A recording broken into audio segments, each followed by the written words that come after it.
agriculture ine mari. I wish ndakapinda farming kudhara, maybe ndingadai ndiri Bill Gates wemuZimbabwe ku agriculture. Tractor yamuri kuona iyi ndakaitenga 30,000 US nekurima.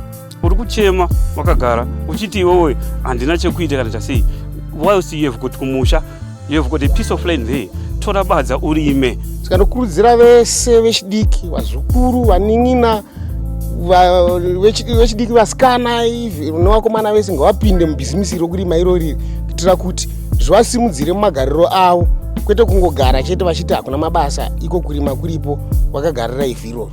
You know, the late ana Dr. Nkomo vakanyatsotaura kuti the future yeZimbabwe iri muagriculture. The ripple effect, the numbers, that's the power of agriculture, employment creation.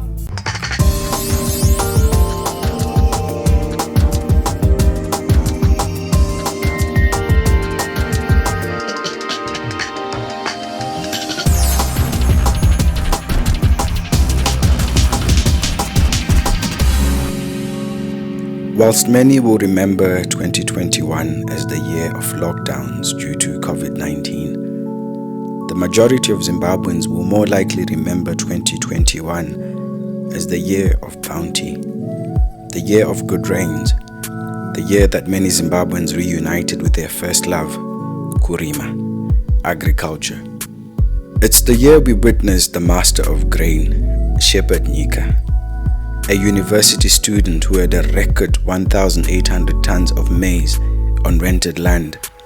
Uvencio Akurime, another university student who started a poultry business which grew to a monthly turnover of $90,000 US.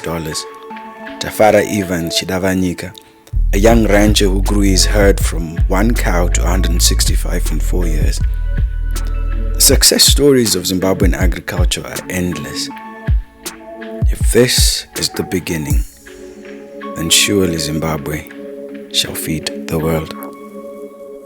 Ndaimboita zehardware, but ndakazongodecide kuti no, let me go farming full time. And looking at the results already, and ndikutoona kunge zvinenge zvine pundutso. Ini ndakatanga kurima zvokuita zvokurima izvi ndina baba wangu ainzi Fano Chigwedere. Tiri kwaChigwedere kuwedza uku ndo pandakadzidza kuona kuti inga kurima kwakakosha, nyika ino inobatsirwa nekurima. Ini hangu handa kutanga tichiita zvekurima, takazvarirwa mufamily yemagitare, ndoziva vanoziva Robi Chagumuka, ndo baba vangu the late Robi Chagumuka, saka vaifarirawo zvemagitare. Inini ndobva tangokurirawo mumagitare, zvisinei vakazowanawo munda iko kuno kumvurwi. Takatanga tichirima 2 hectares vatambotaura, but nekuda kwekushingirira, nekuda kwokuti government yakaramba ichiintroduce maprogram akawanda efarming, ndobva ramba tichifambirawo maprogram iwayo kuti tisvike pari nhasi takukwanisa kurima over 100 something hectares. Ndakatanga kurima kubva muna 2012. Muna 2012 ndakaita 10 tons. Then the following year 2013 ndakanoti tsikirire shomanani mvura yakanga yaita shoma, ndaitarisira gore ranga rakati kure, but ndakakwira zvangu zvishoma ndikaita 12 tons. Then thereafter ndakabva ndazopinda mu16 tons muna 2014. Then 2015 ndakabva ndaita 22 tons. 2016 ndikaita 22 tons zvakare. Then muna 2017 no pandakazoti kwirirei ndikapinda mu25 tons. 2019 takanyanya kuda kuti affect kwezvidine drought, asi zvanga zviri nani. Then 2020 takanoti waneiwo zvakare zvanga zvakati kwirirei zvakare, takanosvika mu23 tons. This year ndaita 34 tons. Ndakatanga kurima 2014. Ndaingoendawo small hectares ndokuti nenhau dzefinance, and ndokuzoti last year but one ndazonzwa chirongwa checommand cheagroyield, ndopandakatanga kupinda machiri, and I managed kuita first year ndakaburitsa about 7 tons dzechibage. Handina kurima wemunda wese because ndaingosanganisa ndoisawo zvana fodya groundnuts, nzungu, ne-sugar beans. Then last season iyo ndakazokuenda ndikanokwidza hectare yangu ndikabudawo ndine about 10 tons. That was last season. Then the current season yatiri inoyi 2020-2021 ndakaenda ndikakurudzawo futi hectare yangu, saka apa pandikutarisira gore plus or minus 20 tons. Right, ndakadzidza pachimanza high school ndikapedza O level yangu ne-A level. Baba vangu ndobva vazondiendesa kuSolusi University kuBulawayo ndikanoita ndakuita degree reudhumeni, but ndakaona kuti aiwa zveudhumeni handingazvigone because ndaiona baba vangu vachigara vaine vakabata bhegi remari, ende zvakaita kuti inini ndiite shungu nekurima ndichibva ndaramba chikoro. Ndobva ndadzoka kumba, baba vangu vachingondikurudzira kuti aiwa mwanangu enda kuchikoro. Inini ndakasvika pakuti aiwa baba zvechikoro handichada. Ndo pandakatanga kuita zvekashopu kangu ndichida kuti nditsvage kuona kuti ndotangira papi pakurima. Ndobva ndarima fodya, ndabva ipapo ndarima fodya, ndokubva ndawana fodya yangu ndobva ndatengesa, ndobva ndatsvaga kamotikari kangu kekufambisa kainzi kaDanzan 1500. Ndichibva ipapo ndakazoona kuti munda wandiri kurima mudiki, ndobva ndauya papurazi rababa zvikanzi mwanangu chimborimo panapa, ndobva ndatanga kurima. Ndichirima chibage zvanga zviri zvekutatarikawo ndasati ndafama nekuti dzanga dziri shungu dzaindibata nekuti ndaiona baba vachiita pasina mvura. Ndokubva ndatsvaga kwekunokweretawo injini yekudiridzisa, ndobva ndabatsirwa nevainzi maichataika, ndobva vandipa injini yekudiridzisa nepambo, asi vakandichaja 5 tons pagore rega rega, ingava oiti kana chibage. Ndadaro ndakashingirira ndikaisa irrigation papurazi, ndopandakatanga kuchisumuka ndakurima fodya nechibage. Ndopandakazorima gore ndatosumuka ndobva ndarima 15 hectares dzefodya, ndokubva ndarwa nechimvura mabwe. Chakaitika ndechekuti inini ndakanga ndisina kuita zvemainsurance, ndaingozvishora ndichiti insurance haina basa, handina kubhadharwa, ndokubva ndadona.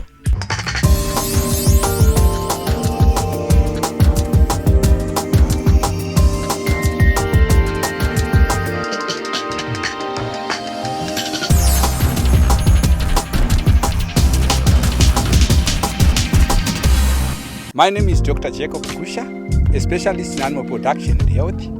We are here to try and look at how farmers can make money out of cattle production. Making money, kurima mombe, kurima mari. That's the concept.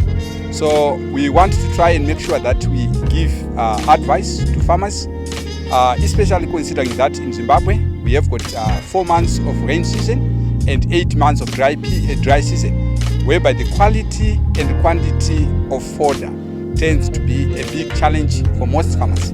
So we want to make sure that that problem is solved once and for all.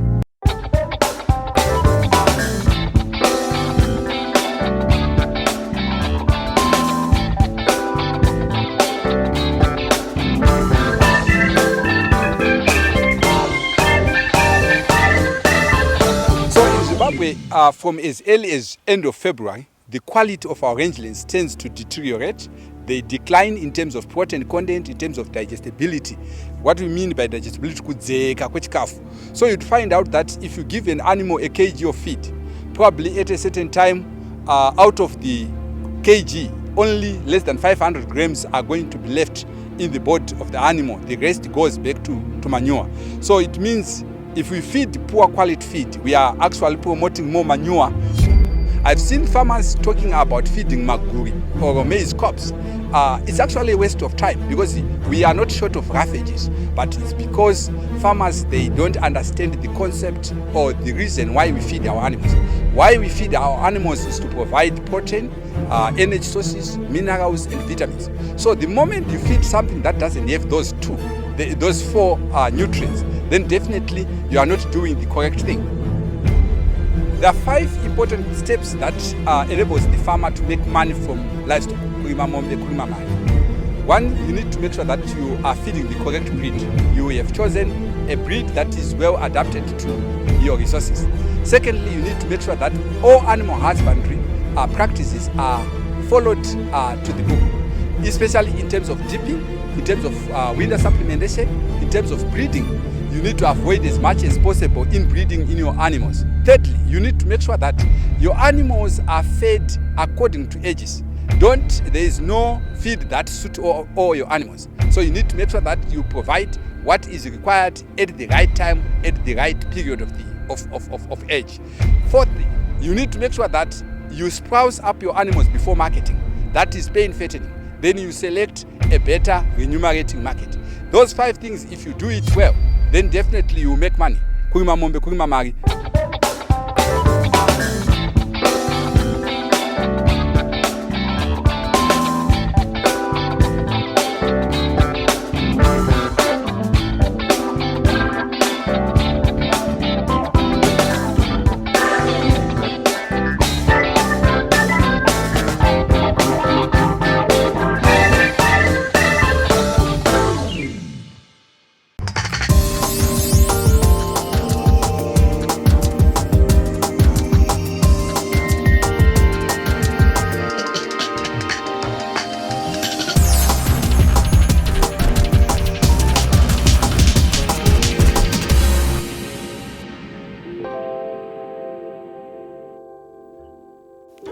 Kudona kwandakaita kuya ndakabva ndadzoka pazero ndobva ndatanga kurima ma1 hectare futi sezvo munhu akanga ndisina chekushandisa ndapererwa.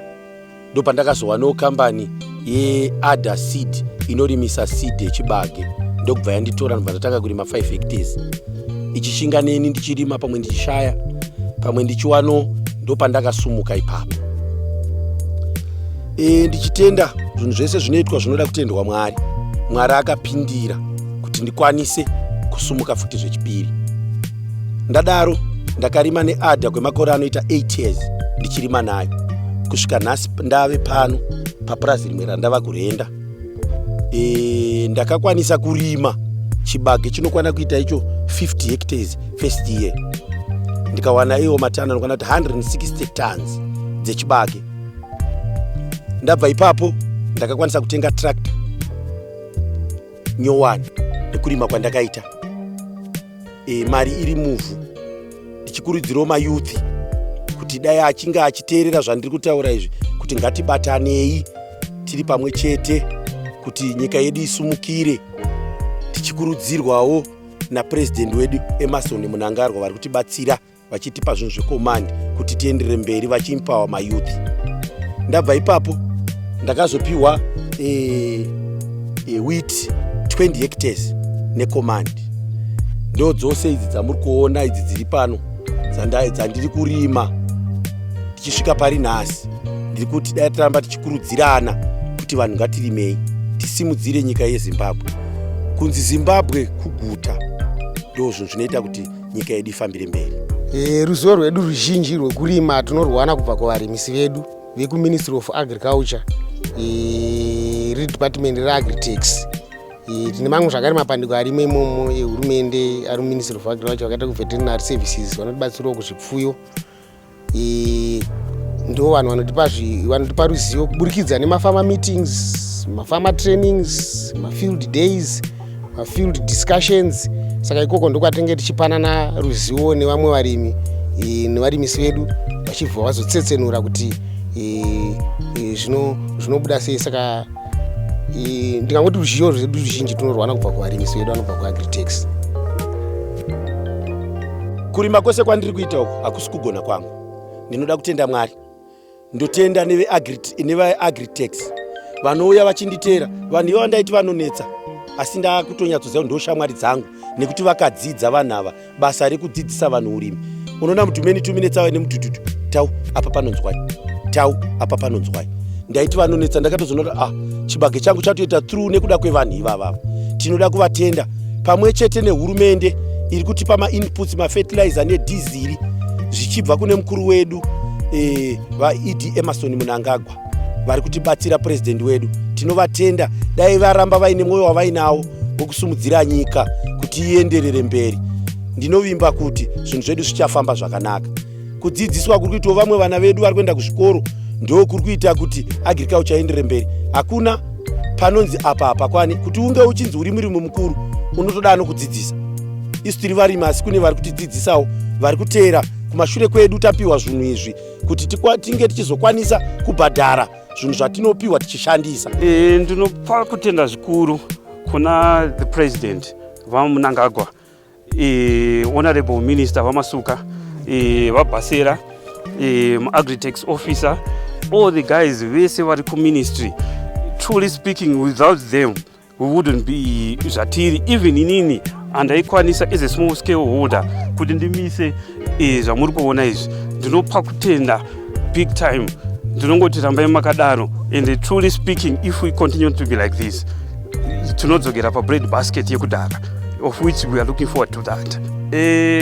Ever since I moved from kuzviitira ndichishandisa my resources angu, ndaenda kune government support scheme agro yield ichi, ndaona yield yangu yakwira 3 times fold, of which I'm really happy.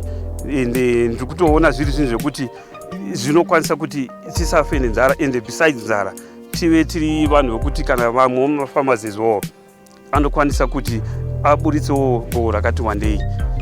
And since nyika yedu iri agro-based, tinokwanisa kuti tiite kuti chikafu chedu chichiwande imo munhu tachiwandudza nekurima kwatinochita nemasupport scheme atichipuwa negovernment, and I thank government for that.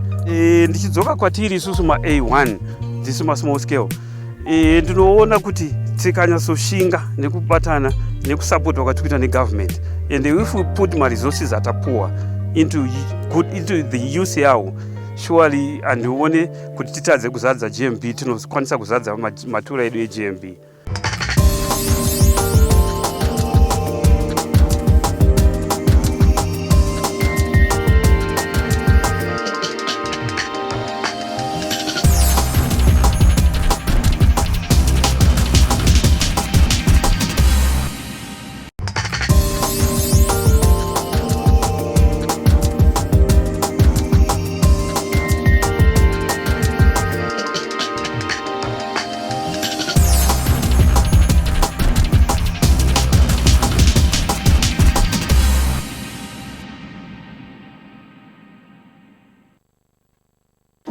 Per annum, Zimbabwe needs about 450,000 tons of wheat.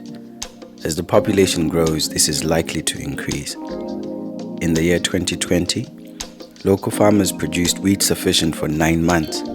Fast forward to 2021, a record 66,400 hectares has been put to wheat production.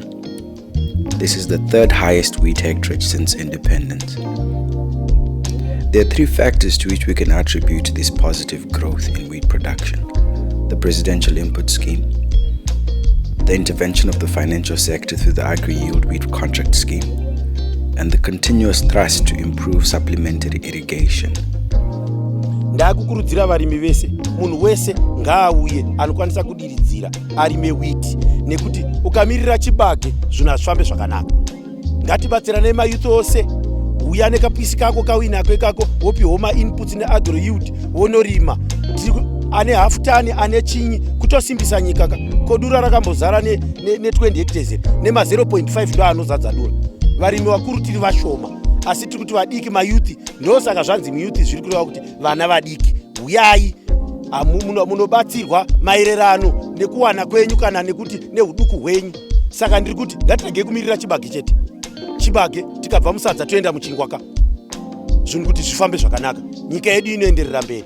Saka mayuth ese emuwedza ndiri kukumirirai, uyai padhuze muono. Hamufarewo here kuuya muchibudewo panhepfenyuro kana muchitorwa makamera muchidadisa uine padiki pako ipapo. Saka mayuth ndiri kuti woye, ngatishinge mayuth, basa redu rifambire riende mberi. Mayuth emuwedza mamirirwa naTaugudo, chimfana chepaFair Adventure apa chine panchi, chinoita zvose zvinodiwa nehurumende kuti nyika yedu ibudirire. Takwanisa kuemploya vanhu vanokwana kuita 110, zvichireva kuti vanhu ivavo vawanawo mabasa, vanenge vachitibatsira kumunda kubva tichitanga kusvika mukukohwa, nematransporters zvakare vachionawo mabasa kubva kwatiri, zvichireva kuti input hombe yatinge taiswa isusu kuti nyika, vanhu vanenge vari munyika vabatsirikanewo nekuwana mabasa tiri nokurima kwatenge tichiitawo isusu.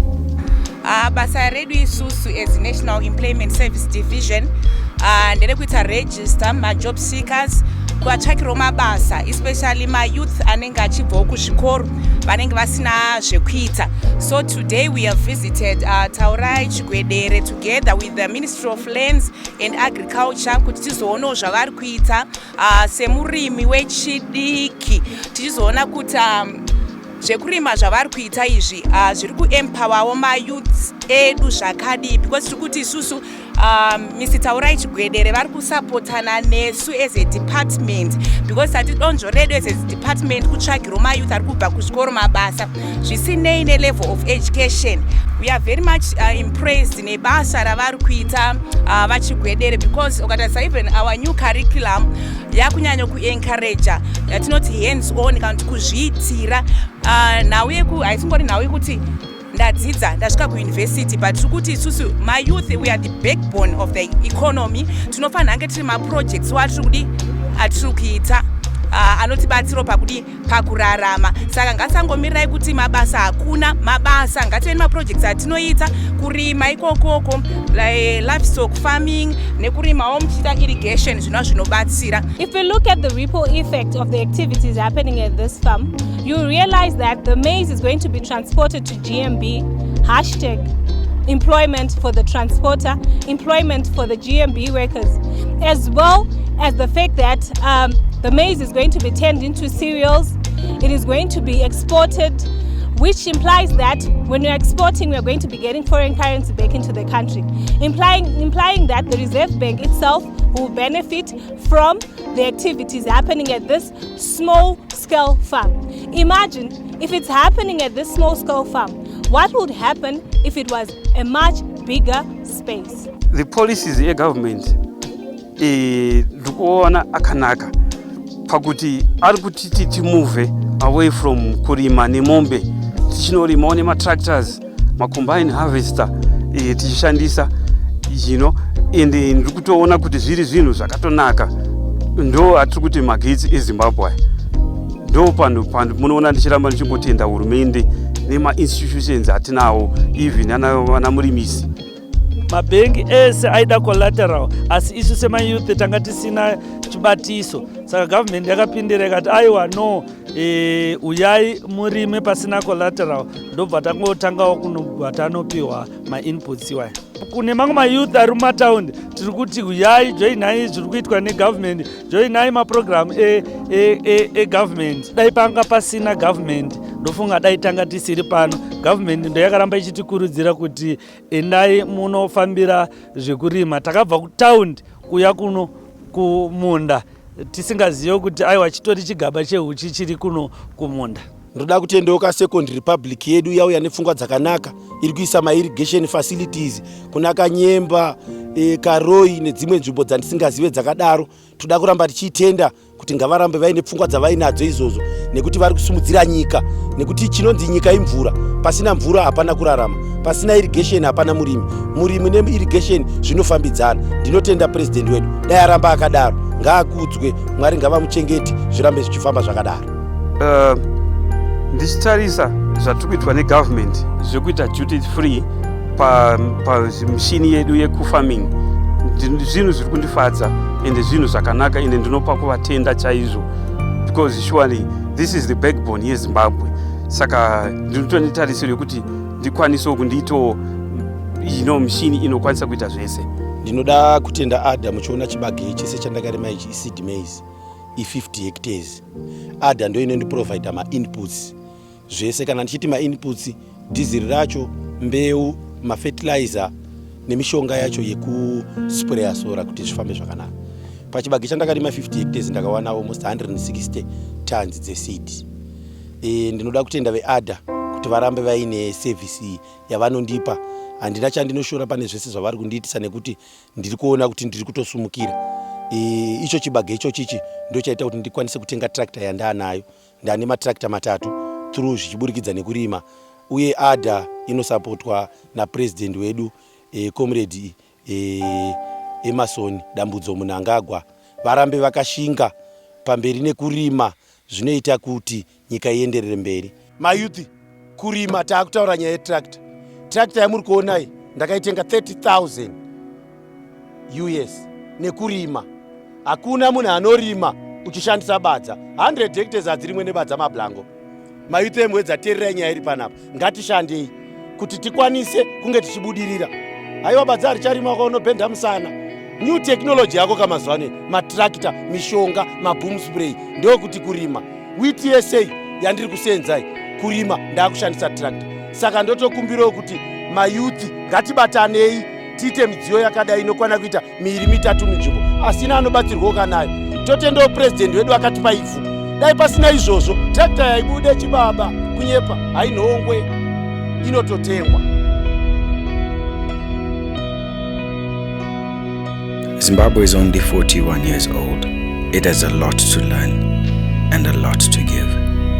This landlocked country, a land of amazing people, young and full of promise, focused, resolute and unwavering. The world will continue to look at Zimbabwe. The world will continue to listen to Zimbabwe. On planet Earth, there is no place like Zimbabwe. And the people of Zimbabwe, they are like no other. Our heritage is greatness. It is in our blood. It is who we are. And no man can stop destiny. So when you think of Zimbabwe, when you see Zimbabwe, and when you hear of Zimbabwe, remember this one truth, that Zimbabwe shall feed the world.